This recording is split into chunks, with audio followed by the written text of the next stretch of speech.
Alors Omar, je vais d'abord te demander de te présenter. Donc tu travailles sur le service Face to Free. C'est ça. Donc déjà, depuis combien de temps tu travailles chez Free? Depuis combien de temps tu travailles sur ce service? Voilà. D'accord, alors je m'appelle Omar, du coup j'ai intégré la société donc Free il y a 2 ans maintenant.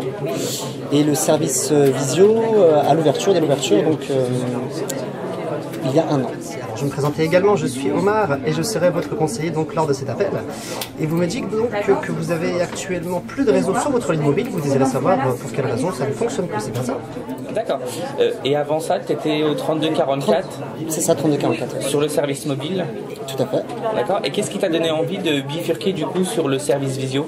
C'était l'innovation finalement qui m'avait plu, donc c'était un nouveau service, donc un nouveau challenge, à savoir si ça allait fonctionner ou pas, donc c'est un franc succès, donc c'était l'innovation en fait qui m'a...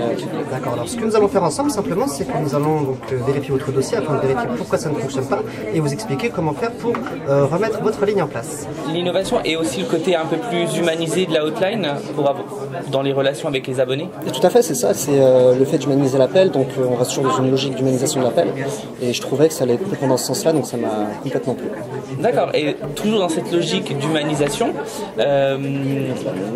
si c'est ce que tu recherches en partie, pourquoi ne pas s'orienter éventuellement par exemple sur le Free Center où là le contact est complètement humanisé puisque c'est du face à face? Pourquoi la visio et pourquoi pas les boutiques? Alors boutique j'avais déjà fait, donc dans mon parcours professionnel j'avais déjà fait. Moi ce qui m'intéressait vraiment dans la visio c'était vraiment l'innovation, vraiment lancer, vraiment j'ai le goût du challenge et ça me plaisait énormément.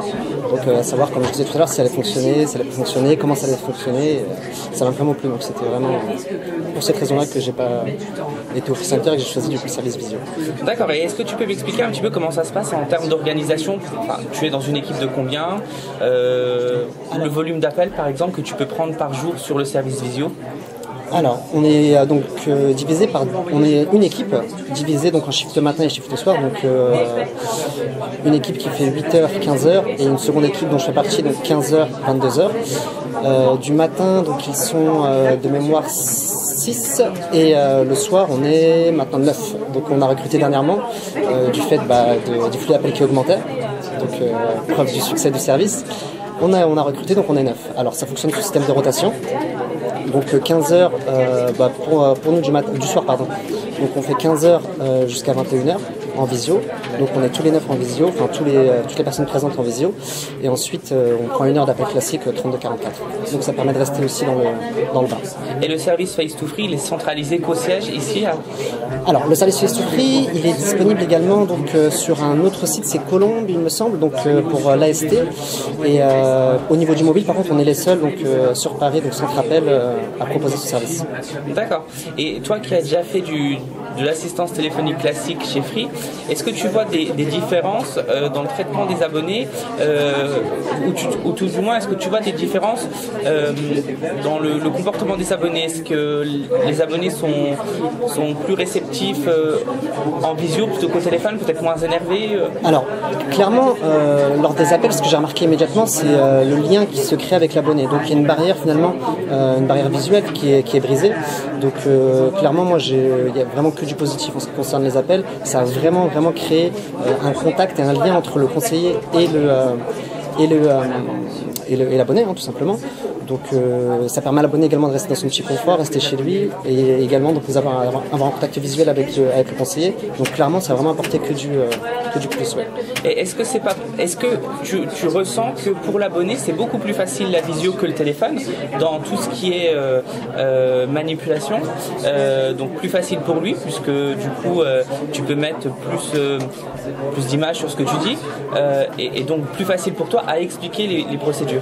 Alors l'avantage que je vais avoir en visio, c'est que l'abonné peut me faire voir son mobile. Donc s'il m'appelle depuis son ordinateur, il va pouvoir faire voir son mobile, donc voir les paramètres, où est-ce qu'il clique exactement, quel est le message qui s'affiche, comment... Ça permet d'éviter les incompréhensions finalement. Tout à fait, donc d'éviter les incompréhensions, et puis c'est tout à fait ça. Donc je vais vérifier pour quelle raison elle a été désactivée. Je constate également qu'il y a un impayé, donc c'est suite à un impayé effectivement.